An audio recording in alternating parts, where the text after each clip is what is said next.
Hello दोस्तों, स्वागत है आप सभी का हमारे यूट्यूब चैनल ज्ञान एकेडमी में। 18 अक्टूबर से 24 अक्टूबर तक के पिछले वीक के जितने भी इंपॉर्टेंट करंट अफेयर्स हैं आज इस वीडियो में हम डिस्कस करेंगे। हर क्वेश्चन से रिलेटेड जो भी इंपॉर्टेंट जानकारी होगी, जो भी फैक्ट्स होंगे, उसका डिटेल्स एनालिसिस करते हुए चलेंगे। मैं हर चीज़ आपको बताते हुए चलूँगा, तो पूरा आप इस वीडियो को जरूर देखिए। शुरू करते हैं सबसे पहले क्वेश्चन से। सबसे पहला क्वेश्चन है कि विश्व का सबसे बड़ा जिंक स्मेल्टर प्लांट भारत के किस राज्य में स्थापित होने वाला है। इसके लिए ऑप्शन है उत्तर प्रदेश, दिल्ली, गुजरात या फिर राजस्थान। तो ये स्थापित होने वाला है गुजरात राज्य में। तो वेदांता समूह जनरली एक इंडस्ट्री है जो कि माइनिंग के लिए और मेटल के लिए जानी जाती है। इसका जो हेडक्वार्टर है ये लंदन में है और जिसके मालिक है वह अनिल अग्रवाल। तो इसकी एक फर्म है हिंदुस्तान जिंक लिमिटेड। इस फर्म ने जो गुजरात राज्य की सरकार है उसके साथ समझौते पर हस्ताक्षर किए हैं, जिसके अंतर्गत राज्य में green field zinc smelter plant जो होगा वो स्थापित होगा। स्मेल्टर प्लांट यानी कि यहाँ पर जो अयस्क है जिंक का, उससे जिंक को अलग करने का काम किया जाएगा। बात करें इस परियोजना की, तो इस परियोजना के अंतर्गत 10,000 करोड़ रुपए तक का निवेश होगा और 5,000 से अधिक, चाहे प्रत्यक्ष हो चाहे अप्रत्यक्ष हो, यानी कि डायरेक्ट हो या फिर इनडायरेक्ट नौकरियों का यहाँ पर निर्माण होगा। 2022 से ये प्लांट शुरू हो जाएगा। साथ ही साथ ये दुनिया का सबसे कम लागत में बनने वाला स्मेल्टर प्लांटों में से एक होगा। तो ये जानकारी थी इस क्वेश्चन की। कुछ बात कर लेते हैं यहाँ पर गुजरात राज्य के बारे में। तो इसकी स्थापना कब हुई थी? तो गुजरात राज्य की स्थापना हुई थी 1 मई 1960 को। कैपिटल यानी कि राजधानी है यहाँ की गांधीनगर। गवर्नर यहाँ के कौन है? तो गवर्नर है यहाँ के आचार्य देवव्रत। डांस फॉर्म यानी कि नृत्य शैली की अगर हम बात करें तो प्रमुख यहाँ के जो डांस फॉर्म है उनमें है गरबा, रास, भाई और टिप्पणी। ये यहाँ के क्या है? प्रमुख डांस फॉर्म है। फेस्टिवल की अगर हम बात करें यानी कि त्योहारों की अगर बात करें तो प्रमुख यहाँ के त्यौहार है नवरात्रि, डांडिया, रण उत्सव और उत्तरायण में मेनली यहाँ पर जो इंटरनेशनल काइट फेस्टिवल होता है ये वर्ल्ड फेमस है, इसके लिए जाना जाता है। नेशनल पार्क की अगर हम बात करें तो कौन कौन से यहाँ पर प्रमुख नेशनल पार्क हैं? उनमें गिर नेशनल पार्क जो कि शेरों के लिए जाना जाता है। इसके अलावा कच्छ डेजर्ट ये भी काफ़ी फेमस है। इसके अलावा वनसड़ नेशनल पार्क ये भी काफ़ी फेमस है। और इसके अलावा इंडियन वाइल्ड आर्ट सेंचुरी यानी कि गधों की सेंचुरी जो कि कच्छ में है। तो ये इंपॉर्टेंट यहाँ पर क्या है? नेशनल पार्क है। तो अगला क्वेश्चन है गरीबी उन्मूलन के लिए अंतर्राष्ट्रीय दिवस हर साल किस तिथि को मनाया जाता है? The international day for the eradication of poverty भी इसको बोला जाता है। तो ये हर साल किस तिथि को मनाया जाता है? इसके लिए ऑप्शन है 16 अक्टूबर, 17 अक्टूबर, 18 अक्टूबर या फिर 15 अक्टूबर। इसका सही आंसर होगा 17 अक्टूबर।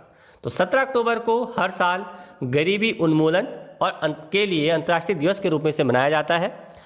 वर्ष 1999 यानी कि 1993 से इसकी शुरुआत हुई थी अंतर्राष्ट्रीय समुदाय का ध्यान गरीबों की ओर को लाने के लिए। वैश्विक रूप से गरीबी के मुद्दे को उजागर करने और गरीबों के संघर्ष को संबोधित करने के लिए ये दिन मनाया जाता है।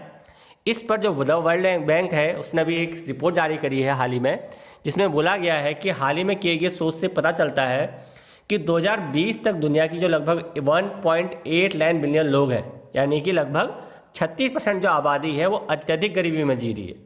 इसके अलावा जो विकासशील देश हैं उनकी जो लगभग आधी आबादी है उनकी जो प्रतिदिन की आय है वो 100 रुपये से भी कम है, यानी कि $1.25 से भी कम है। 2020 की अगर बात करें तो 2020 के लिए इस दिन का जो विषय रखा गया है ये रखा गया है सभी के लिए सामाजिक और पर्यावरणीय न्याय प्राप्त करने के लिए एक साथ कार्य करना। नेक्स्ट क्वेश्चन देख लेते हैं। अगला क्वेश्चन है हाल ही में किसे यूनेस्को में भारत के अगले स्थायी प्रतिनिधि के रूप में चुना गया है? किसे चुना गया है? ऑप्शन है जावेद अशरफ, विशाल वी शर्मा, दीपक शर्मा या फिर विवेक बत्रा।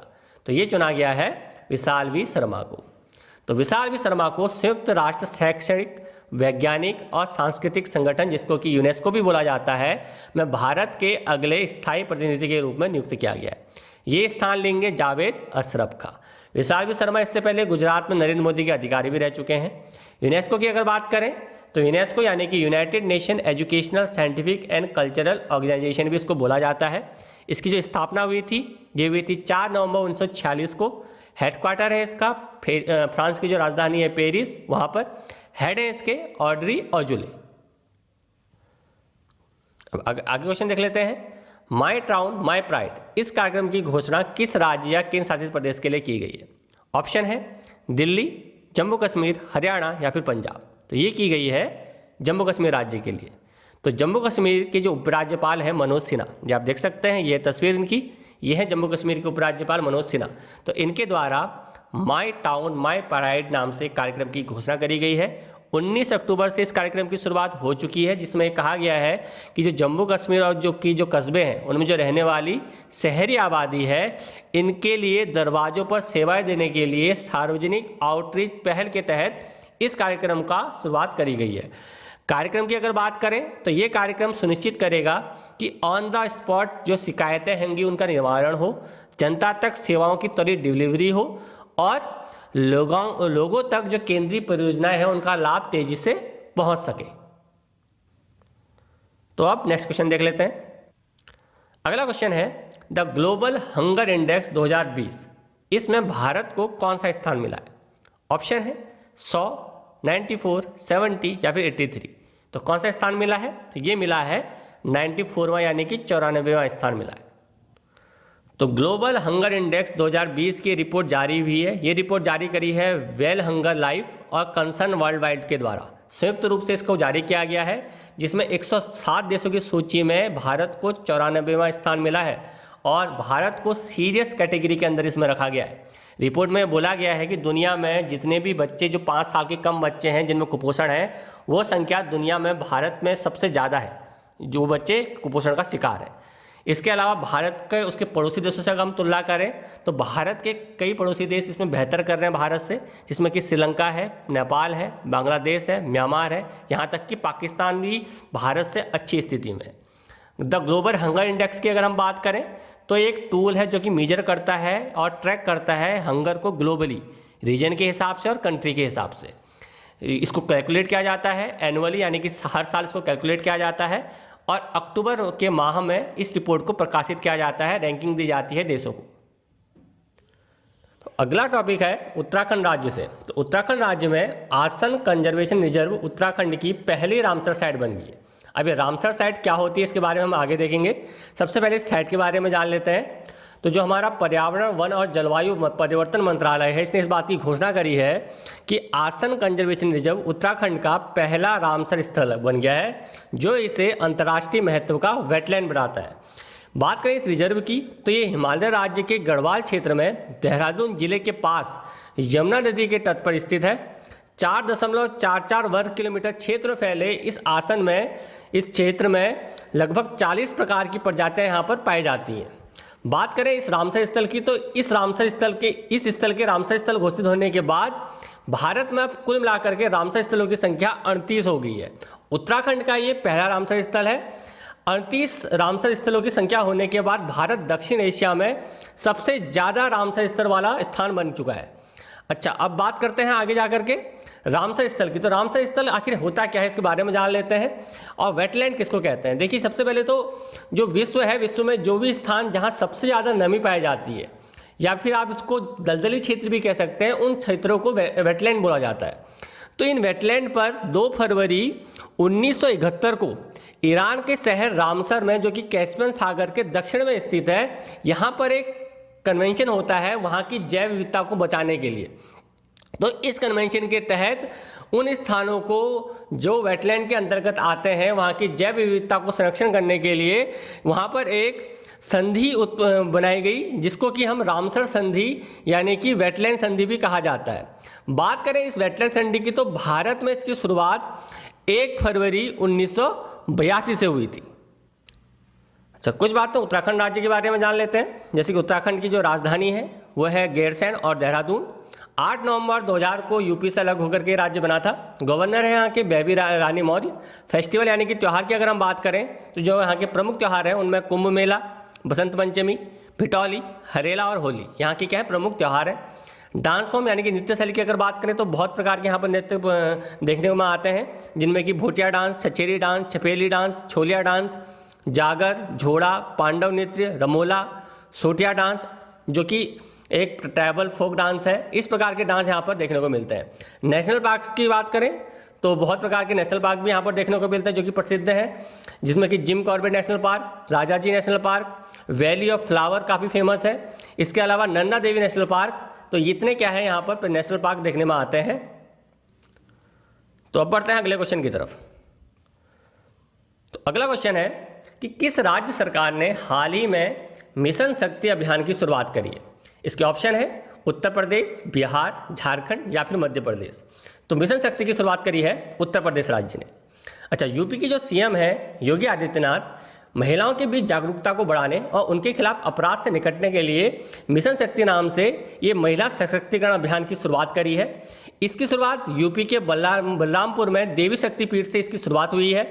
इसके बाद इससे जो भी यूपी राज्य है इसके 75 जिलों में इसका झंडारोहण किया गया है, जिनकी निगरानी जो है महिला नोडल अधिकारी वहाँ पर करेंगी। मिशन शक्ति की अगर बात करें तो इसके अंतर्गत जितनी भी महिलाएं और लड़कियां हैं उनकी सुरक्षा, सम्मान और आत्मनिर्भरता के लिए यहाँ पर विभिन्न प्रकार की योजनाएं चलाई जाएंगी। उन योजनाओं के माध्यम से वहाँ पर उनको प्रशिक्षण क्या जो होगा वो प्रदान किया जाएगा। और इस दौरान महिला सशक्तिकरण जागरूकता पर विभिन्न प्रतिस्पर्धी और सांस्कृतिक कार्यक्रम भी इस अभियान के दौरान किए जाएंगे।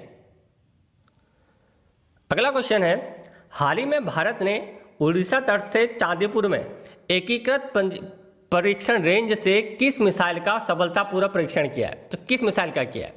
ऑप्शन है पृथ्वी 2, नाग 2, पृथ्वी 3 या फिर नाग 2। तो इसका है सही आंसर पृथ्वी 2। तो उड़ीसा के चांदीपुर से जो एकीकृत परीक्षण रेंज है इंडिया का, जिसे हम इंटीग्रेटिंग टेस्टिंग रेंज भी कहते हैं, यहाँ से परमाणु हथियार ले जाने में सक्षम पृथ्वी 2 मिसाइल का यहाँ पर सफलतापूर्वक परीक्षण किया गया है। पृथ्वी 2 मिसाइल क्या है? तो ये भारत की पहली सतह से सतह पर मार करने वाली रणनीतिक मिसाइल है जिसे DRDO ने विकसित किया है। साथ ही ये 9 मीटर लंबा एक तरल प्रोपेल्ड है जिसकी सीमा, इसकी रेंज जो है वो 250 किलोमीटर तक है। तो हम नेक्स्ट क्वेश्चन देख लेते हैं।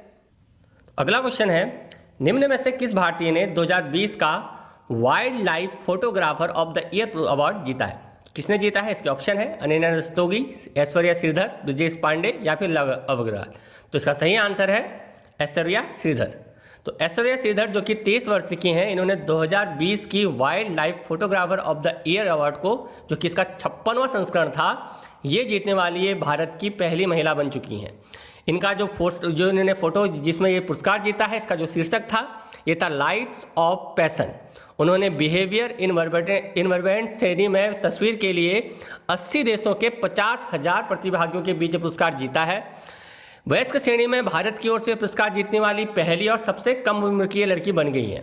इसके अलावा अगर बात करें तो इन्हें अभ्यारण्य एशिया युवा प्रकृतिवादी पुरस्कार और राजकुमारी डायना पुरस्कार भी ये पा चुकी हैं। नेक्स्ट क्वेश्चन देख लेते हैं। भारत रक्षा सहयोग के हिस्से के रूप में किस देश को पनडुब्बी INS सिंधुवीर प्रदान करेगा? तो किस देश को प्रदान करेगा? ऑप्शन है बांग्लादेश, म्यांमार, थाईलैंड या फिर मलेशिया। तो भारत प्रदान करेगा म्यांमार को। तो ये पनडुब्बी तो इंडिया डिलीवर करेगा किलो क्लास सबमरीन किसको? म्यांमार को।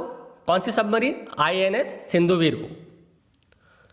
तो रक्षा सहयोग के हिस्से के रूप में ये पनडुब्बी भारत के द्वारा म्यांमार की नौसेना को प्रदान की जाएगी।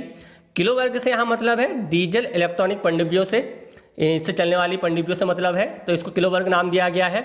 यह म्यांमार की नौसेना की पहली पनडुब्बी होगी जो भारत प्रदान करेगा, और यह म्यांमार की नौसेना की पहली पनडुब्बी भी होगी। इसके अलावा अगर बात करें तो म्यांमार को प्रदान की गई ये पनडुब्बी भारत के द्वारा सभी पड़ोसी देशों की क्षमता और आत्मनिर्भरता के लिए भारत की प्रतिबद्धता को ये दर्शाता है। म्यांमार की अगर हम बात करें तो भारत का ये एक रणनीतिक पड़ोसी देश है जिसके साथ भारत की लगभग 1640 किलोमीटर की सीमा लगती है। अगर इसकी बात करें म्यांमार देश की अगर बात करें तो म्यांमार, इसकी राजधानी है नेपिडो, प्रेसिडेंट है यहाँ के विन मिंट, ऑफिशियल लैंग्वेज है यहाँ की बर्मीज, करेंसी है यहाँ की बर्मीज क्यात या फिर बर्मीज रुपीज। नेक्स्ट क्वेश्चन है, निम्न में से कौन सा देश फेस स्कैन करने वाला दुनिया का पहला देश बन गया है? तो ऑप्शन है इसके भारत, चीन, रूस या फिर सिंगापुर। तो इसका सही आंसर है सिंगापुर। तो सिंगापुर दुनिया में ऐसा पहला देश बन गया है जो अपने जितने भी डाटाबेस हैं उन सभी के लिए फेस स्कैन को जरूरी कर देगा। तो सिंगापुर अगले साल से सिंगापुर शहर के में रहने वाले लाखों लोगों को, सरकारी एजेंसियों को, बैंकिंग सेवाओं और अन्य सुविधाओं को फेस स्कैन के साथ उपयोग करने के लिए शुरू कर देगा। इसके बारे में अगर बात करें तो हालांकि विशेषज्ञों ने यहाँ पर इसके दुरुपयोग की बात भी यहाँ पर कही गई है, जिसके लिए सिस्टम को और मजबूत करना होगा। ये बात यहाँ पर विशेषज्ञों द्वारा कही जा रही है। सिंगापुर की सरकार के मुताबिक ये सिंगापुर का अब तक का सबसे महत्वाकांक्षी प्रोजेक्ट है जिसमें इसके साथ ही राष्ट्रीय पहचान डाटाबेस में चेहरे के रूप में सत्यापन संलग्न करने वाला ये पहला देश भी बन गया है। तो अब नेक्स्ट क्वेश्चन देख लेते हैं। अगला क्वेश्चन है, जैकिंडा अर्डन को किस देश के प्रधानमंत्री के रूप में चुना गया है? ऑप्शन है पोलैंड, स्विट्जरलैंड, न्यूजीलैंड या फिर ऑस्ट्रेलिया। तो इन्हें चुना गया है न्यूजीलैंड के प्रधानमंत्री के रूप में। तो हाल ही में न्यूजीलैंड कोविड में किए गए कार्यों के लिए चर्चा में रहा था, काफ़ी तारीफ हुई थी इसकी दुनिया में। तो ये क्वेश्चन आपका बन सकता है।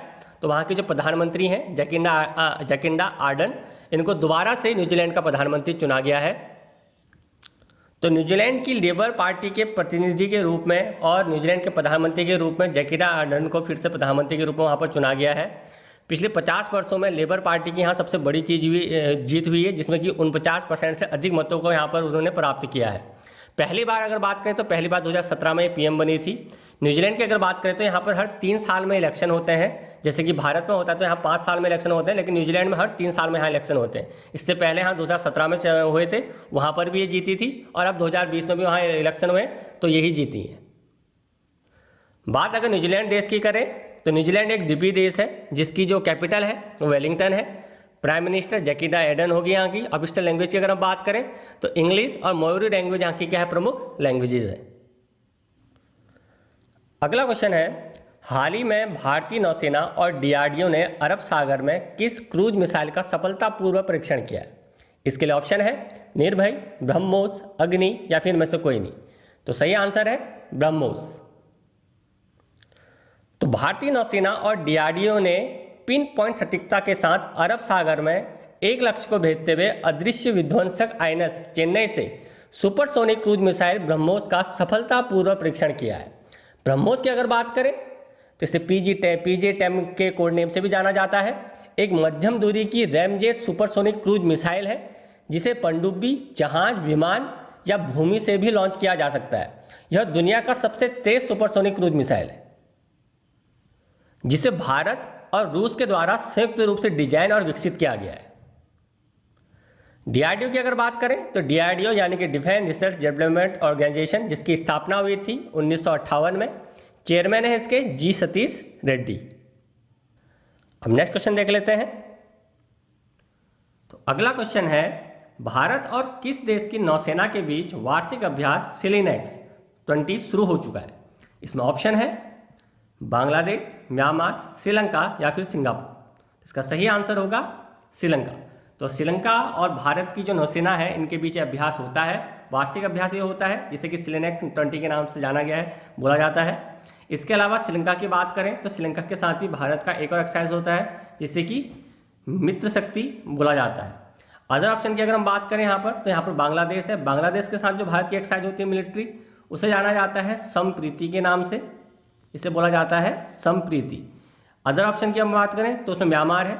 म्यांमार के साथ जो एक्सरसाइज होती है उसे इम्बेक्स के नाम से जाना जाता है।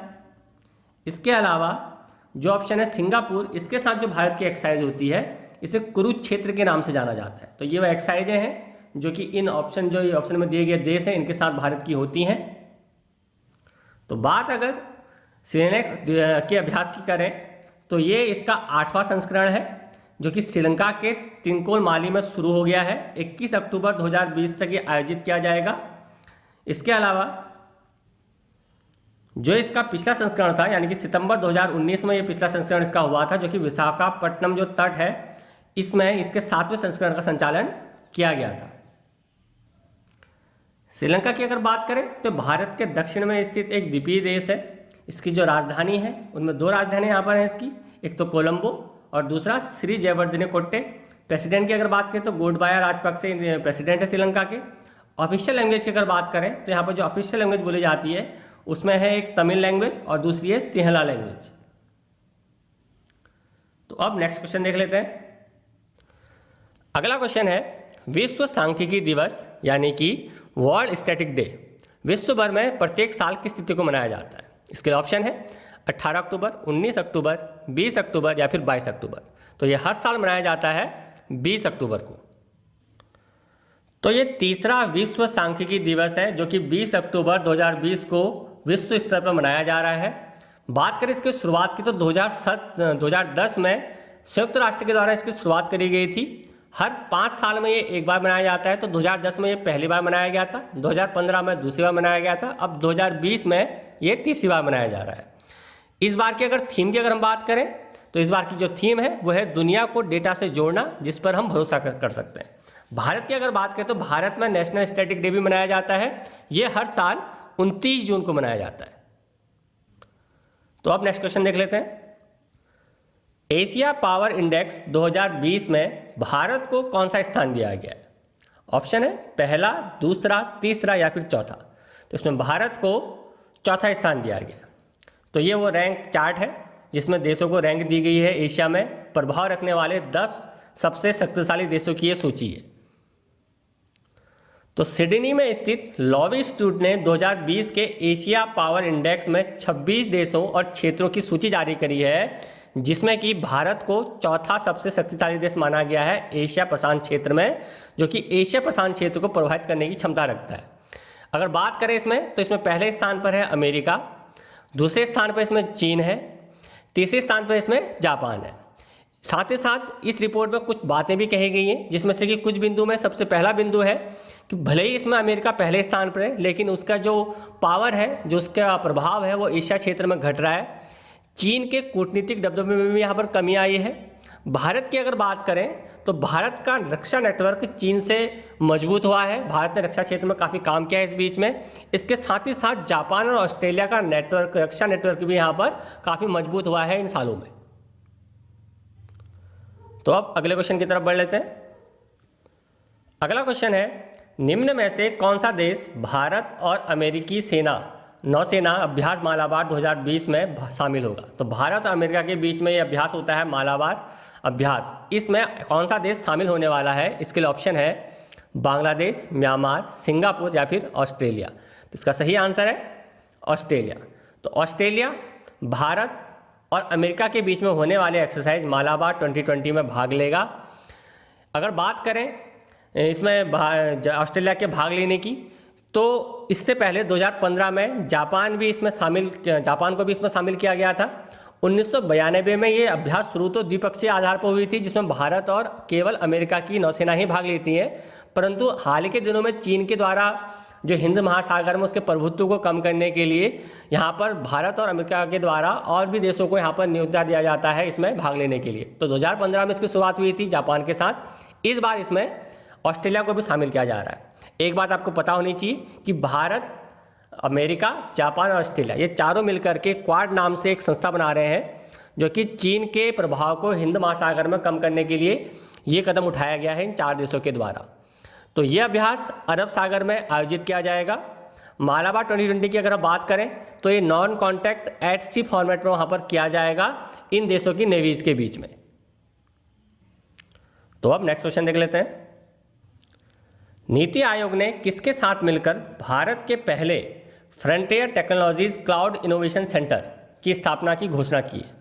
इसमें ऑप्शन है Amazon web services, Google India, Flipkart या फिर इनमें से कोई नहीं।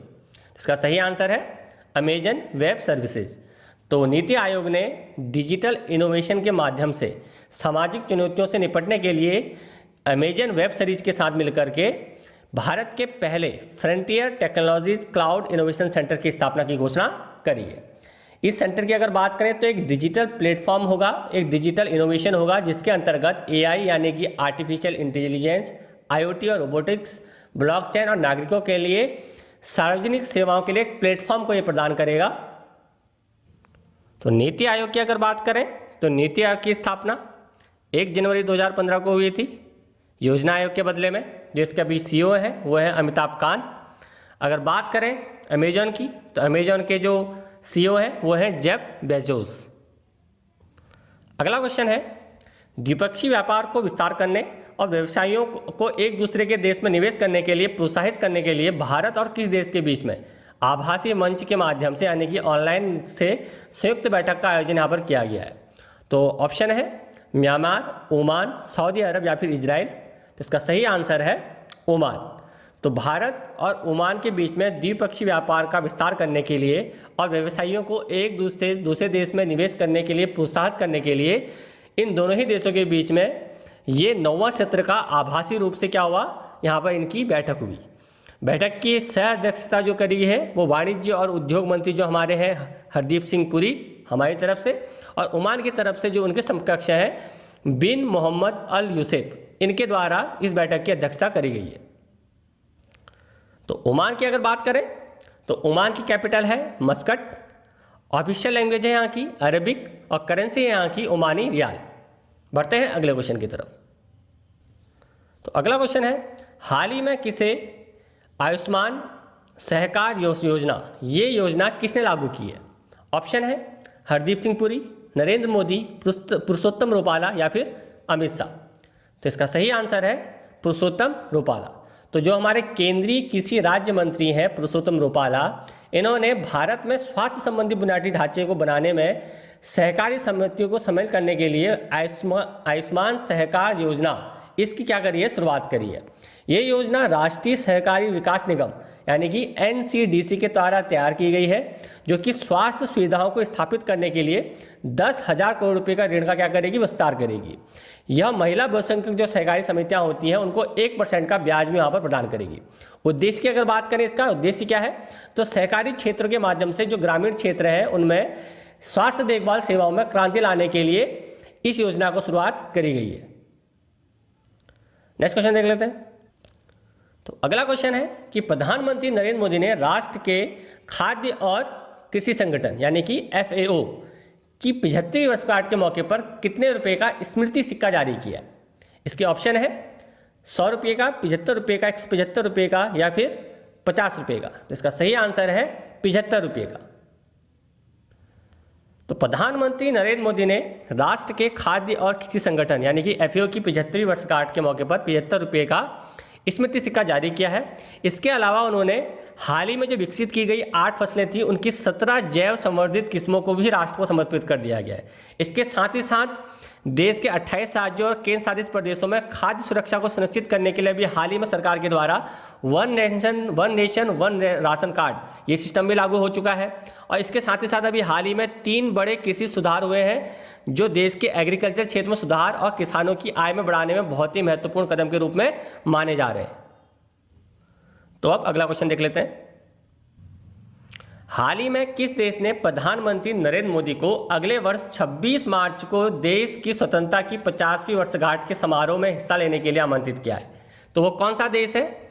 इसमें ऑप्शन है नेपाल, चीन, बांग्लादेश या फिर जापान। तो इसका सही आंसर है बांग्लादेश। तो बांग्लादेश में 26 मार्च, हर साल 26 मार्च को आज़ादी की वर्षगांठ मनाई जाती है। तो इस बार बांग्लादेश ने प्रधानमंत्री नरेंद्र मोदी को वहाँ की स्वतंत्रता की 50वीं वर्षगांठ के मौके पर समारोह में हिस्सा लेने के लिए आमंत्रित किया है।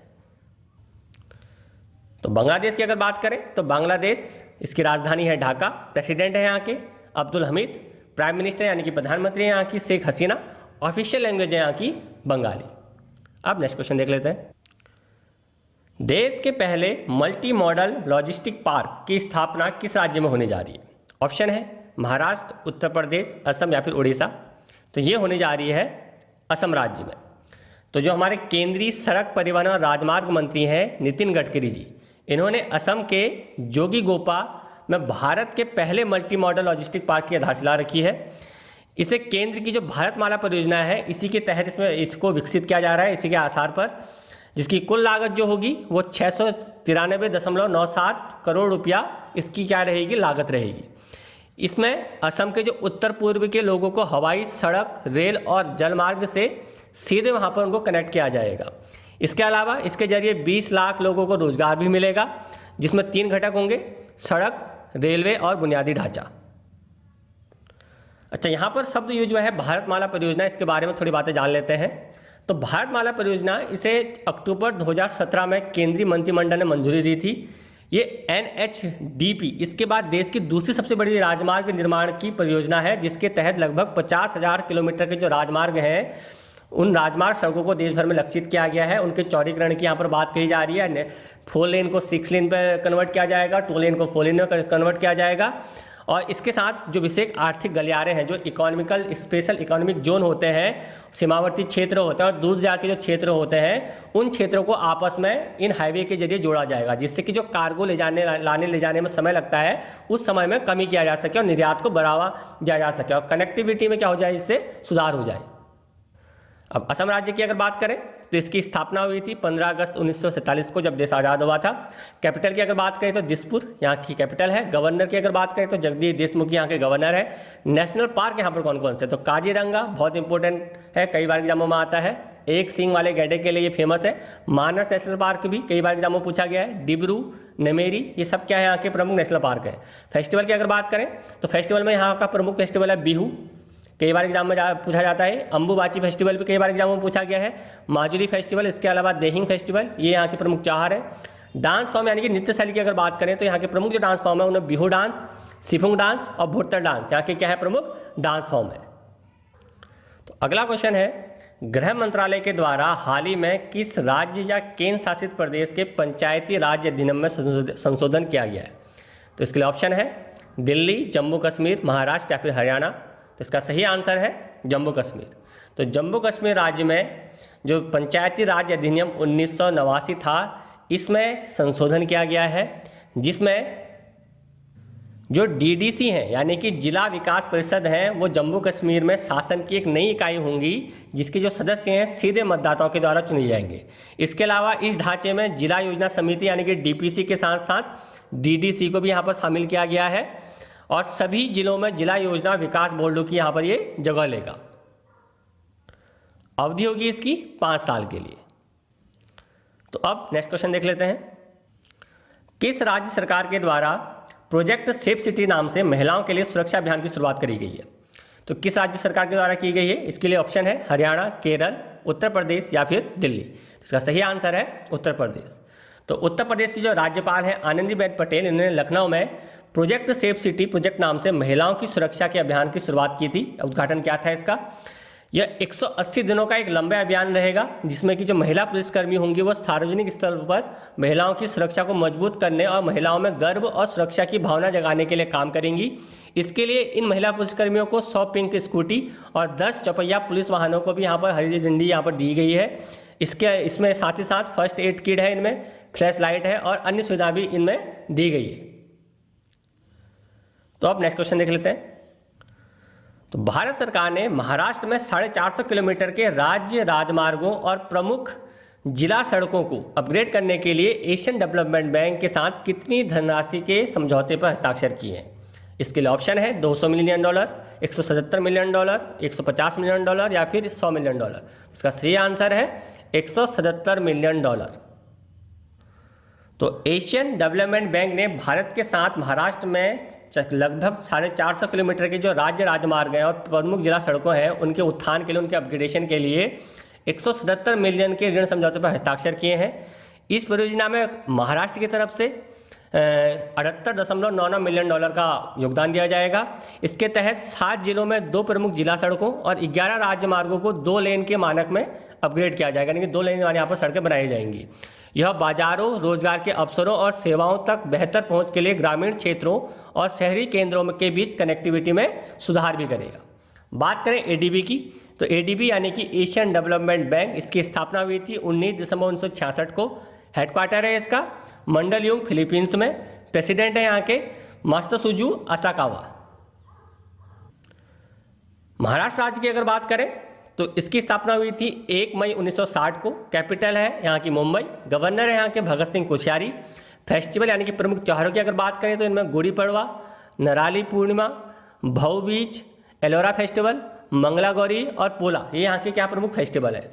डांस फॉर्म यानी कि नृत्य शैली की अगर बात करें तो प्रमुख यहाँ की जो नृत्य शैली है उसमें काला डांस, पोवा डांस, ढंगरी डांस और लावनी डांस यहाँ की क्या है प्रमुख डांस फॉर्म है। नेशनल पार्क की अगर बात करें तो इनमें Tadoba national park, Gugamal national park, Sanjay Gandhi national park और नवेगांव नेशनल पार्क यहाँ के क्या है प्रमुख नेशनल पार्क है। अब अगला क्वेश्चन देख लेते हैं।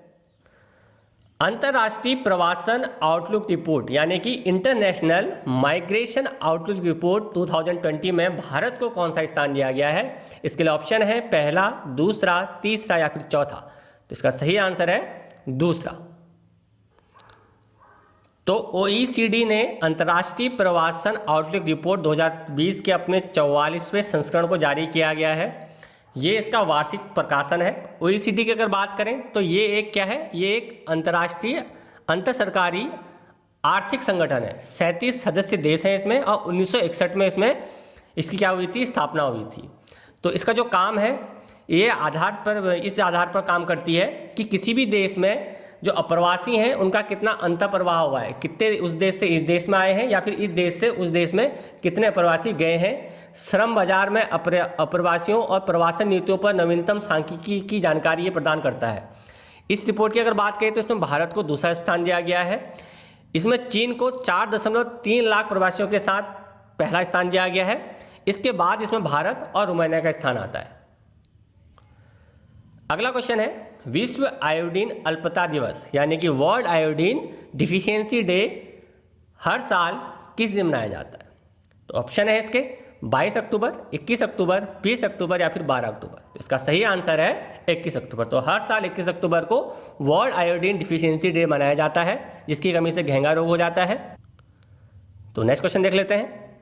अगला क्वेश्चन है, किस राज्य सरकार ने हाल ही में प्रदूषण को लेकर के रेड लाइट ऑन गाड़ी ऑफ इस अभियान की शुरुआत करी है? ऑप्शन है दिल्ली, पंजाब, बिहार या फिर कर्नाटक। तो इसका सही आंसर है दिल्ली। तो दिल्ली में बढ़ते प्रदूषण पर लगाम लाने के लिए यह अभियान रेड लाइट ऑन गाड़ी ऑफ की इसकी शुरुआत करी गई है। इसके तहत रेड लाइट होने पर वाहन चालक को इंजन को बंद कर देना होगा। यह अभियान 15 नवंबर से सुबह के 8 बजे से शाम के 8 बजे तक ये चलेगा। मुख्य रूप से भीड़ वाले जो इलाके हैं, जो 100 रेड वाले चौराहे हैं, वहाँ पर इसको चलाया जाएगा। इस अभियान के जरिए लोगों को वायु प्रदूषण के खिलाफ लोगों को जागरूक करना और उनको उनके दायित्वों का एहसास कराना, ये इस अभियान का प्रमुख हिस्सा है। तो नेक्स्ट क्वेश्चन देख लेते हैं। अगला क्वेश्चन है, निम्न में से किसने कोविड-19 के लिए पुनर्नियोजित औषधियों पर जानकारी के लिए क्योरेड अभ्यास जो वेबसाइट है उसका शुभारंभ किया है? इसके ऑप्शन है हर्षवर्धन, नरेंद्र मोदी, अमित शाह या फिर इनमें से कोई नहीं। तो इसका सही आंसर है जो हमारे स्वास्थ्य मंत्री हैं हर्षवर्धन, उनके द्वारा ये क्योरेड वेबसाइट का शुभारंभ किया गया है, जो कि जानकारी देगा पुनर्नियोजित औषधियों के बारे में कोविड-19 के। तो केंद्रीय स्वास्थ्य मंत्री जो हमारे हर्षवर्धन, उन्होंने इस वेबसाइट का शुभारंभ किया है। अब इस वेबसाइट की अगर बात करें तो ये क्या करेगा, तो कोविड-19 के जो परीक्षण है उनके बारे में व्यापक जानकारी ये देगी वेबसाइट, कि इसके रिलेटेड जो भी वैज्ञानिक और औद्योगिक अनुसंधान परिषद जो है, उद्योग जो है, अन्य सरकारी विभागों और मंत्रालयों के साथ किस काम पर लगी हुई है, इस सारी बातों की जानकारी ये वेबसाइट हमको देगी। इसके साथ ही साथ ये कोविड-19 के लिए दवाओं, डायग्नोस्टिक्स और उपकरणों के बारे में भी जानकारी प्रदान करेगी। अब अगला क्वेश्चन है, निम्न में से किस प्रसिद्ध अर्थशास्त्री ने Portrait of Power Half a Century of Being at Ringside नामक अपनी आत्मकथा का विमोचन किया है? तो ये किया है नंद किशोर सिंह ने। तो ये है नंद किशोर सिंह जी, जिन्होंने इस पुस्तक का विमोचन किया है। ये इनकी आत्मकथा है, Portrait of Power Half a Century of Being at Ringside. ये इनके जीवन के बारे में बताती है। इन्होंने भारतीय अर्थव्यवस्था के विकास में एक सक्रिय भूमिका निभाई है। वर्तमान में 15वें वित्त आयोग के अध्यक्ष के रूप में ये कार्यरत है। इस पुस्तक का जो प्रकाशन है वो रूपा पब्लिकेशन इंडिया के द्वारा किया जाएगा। नेक्स्ट क्वेश्चन देख लेते हैं। केंद्रीय स्वास्थ्य एवं परिवार कल्याण मंत्रालय तथा संयुक्त राष्ट्र बाल कोष यानी कि यूनिसेफ की पहल पर अनीमिया मुक्त भारत कार्यक्रम के तहत किस राज्य को देश के 29 राज्यों की सूची में पहला स्थान दिया गया है?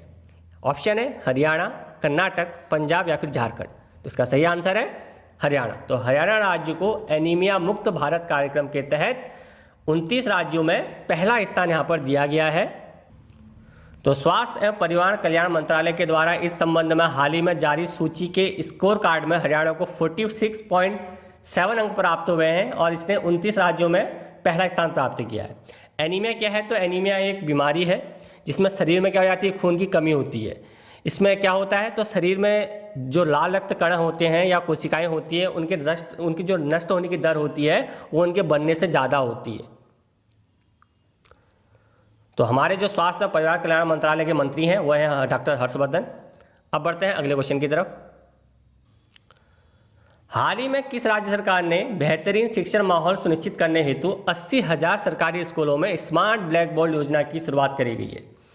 तो कौन से राज्य ने शुरू करी है? ऑप्शन है कर्नाटक, असम, तमिलनाडु या फिर झारखंड। तो इसका सही आंसर है तमिलनाडु। तो तमिलनाडु राज्य ने इस योजना की शुरुआत करी है। तो तमिलनाडु की सरकार ने बेहतरीन शिक्षण माहौल सुनिश्चित करने के लिए 80,000 सरकारी स्कूलों में स्मार्ट ब्लैक बोर्ड जो योजना है ये लागू इसने की है। इस जो राज्य के स्कूली शिक्षा मंत्री हैं के सेन कोट्टयन, इन्होंने त्रिची में कहा है कि ये योजना ऑडियो विजुअल शिक्षण सामग्री के माध्यम से चलाई जाएगी। साथ ही साथ उन्होंने ये भी बोला है कि जो केंद्र सरकार के शिक्षा मंत्रालय की स्मार्ट क्लासरूम योजना है, इसके अंतर्गत भी राज्य के 7,500 स्कूलों में इस योजना को क्या किया जाएगा, लागू किया जाएगा। नेक्स्ट क्वेश्चन देख लेते हैं। अच्छा, नेक्स्ट क्वेश्चन से पहले तमिलनाडु राज्य के बारे में जानकारी प्राप्त कर लेते हैं। जैसे कि इसकी स्थापना कब हुई थी? स्थापना 1773 में। कैपिटल चेन्नई। गवर्नर कौन है यहाँ के? बनवारी लाल पुरोहित। फेस्टिवल की अगर बात करें तो कौन कौन से यहाँ के प्रमुख फेस्टिवल है? इसमें पोंगल बहुत ही महत्वपूर्ण फेस्टिवल है, एग्जाम की दृष्टि से भी काफ़ी बार पूछा जाता है। टूरिस्ट फेयर भी यहाँ पर होता है एक। चित्तरई फेस्टिवल भी यहाँ पर होता है। महामगम फेस्टिवल भी यहाँ पर होता है और आदि पेरुक्कू फेस्टिवल भी यहाँ पर होता है। तो प्रमुख यहाँ के क्या है, फेस्टिवल्स हैं। डांस फॉर्म की अगर बात करें तो यहाँ विभिन्न प्रकार के डांस फॉर्म यहाँ पर देखने को मिलते हैं, जिसमें भरतनाट्यम बहुत इंपॉर्टेंट है, बामर डांस, कवाली डांस, माइलट्टम और पीकॉक डांस भी इसको बोला जाता है। ये पूछ दिया जाता है कभी अखबार क्या बोलते हैं एग्जामों में आने वाले कि पीकॉक डांस के रूप में कौन सा डांस जाना जाता है। पंपू अट्टम, जिसे कि स्नेक डांस बोला जाता है, ये भी यहाँ पर डांस फॉर्म के रूप में है। इसके अलावा जो टाइगर्स डांस है, जिसको कि पुलियट्टम डांस बोला जाता है, ये भी यहाँ की डांस फॉर्म है। इसके अलावा सट्टम डांस, ये क्या है यहाँ के प्रमुख डांस फॉर्म है। बढ़ते हैं अगले क्वेश्चन की तरफ।